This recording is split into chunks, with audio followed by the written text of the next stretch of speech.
100 రోజుల్లో 6 గ్యారెంటీల అమలే లక్ష్యంగా తెలంగాణ ప్రభుత్వం చేపట్టిన ప్రజాపాలన కార్యక్రమానికి భారీ స్పందన వచ్చింది. రాష్ట్ర వ్యాప్తంగా 1,25,00,000కు పైగా దరఖాస్తులు వచ్చాయి. గత నెల 28న ప్రారంభమైన దరఖాస్తుల స్వీకరణ నిన్నటితో ముగిసింది. అప్లికేషన్ల స్వీకరణ పూర్తి కావడంతో డేటా ఎంట్రీపై ప్రభుత్వం ఫోకస్ పెట్టింది. 17 లోపు ప్రక్రియ పూర్తి చేయాలని అధికారులను ఆదేశించింది. కాంగ్రెస్ పార్టీ అధికారంలోకి వచ్చాక ప్రతిష్టాత్మకంగా చేపట్టిన ప్రజాపాలన కార్యక్రమానికి అనూహ్య స్పందన లభించింది.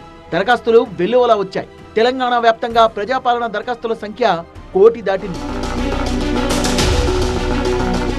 ఎన్నికల మేనిఫెస్టోలో ప్రకటించిన 6 గ్యారెంటీల అమలే లక్ష్యంగా కాంగ్రెస్ ప్రభుత్వం కార్యాచరణ రూపొందించింది.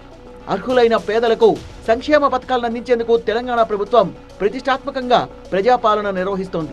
దీనికోసం ఒక్కో గ్యారెంటీకి వేర్వేరుగా దరఖాస్తులు ఇవ్వాల్సిన పని లేకుండా 6 గ్యారెంటీల వివరాలతో కూడిన దరఖాస్తు నమూనాను రాష్ట్ర ప్రభుత్వం సిద్ధం చేసింది.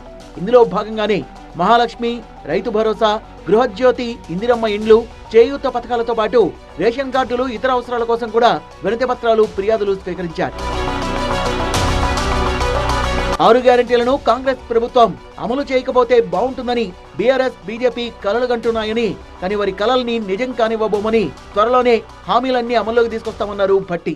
వచ్చి నెల రోజులు కూడా కాలేదు ప్రభుత్వం ఏర్పడి, అప్పుడే ఒక ఆయన మాట్లాడుతూ ఉన్నాడు. 2-3 కాంగ్రెస్ వాళ్ళు ఇచ్చినటువంటి హామీలు ఏం చేయట్లేదు, ఫెయిల్ అయిపోయారు. 10 సంవత్సరాలు పాలన చేసి చెప్పిన మాట చేయకుండా ప్రజల చేత వాతలు పెట్టించుకొని దిగిపోయిన మీరు నెల రోజులు కాకముందే ఇంకా కాంగ్రెస్ వాళ్ళు చెప్పినవి చేయట్లేదంటే కూడా నవ్వుతాడు. 4 రోజులు కూడా ఓపిక పట్టలేకపోతే, అధికారం వదిలిపెట్టి ఉండలేకపోతే ఎట్లా మీరు?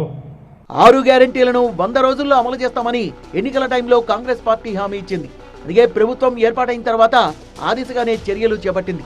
డేటా ఎంట్రీ ప్రక్రియ మొత్తం ఈ నెల 17వ తేదీలోగా కంప్లీట్ చేయాలని ఆదేశించారు ఉన్నతాధికారులు. మొత్తానికి డేటా ఎంట్రీ ప్రక్రియ, ఆ తర్వాత అర్హుల గుర్తింపు ఎప్పట్లోగా పూర్తవుతుందో చూడాలి.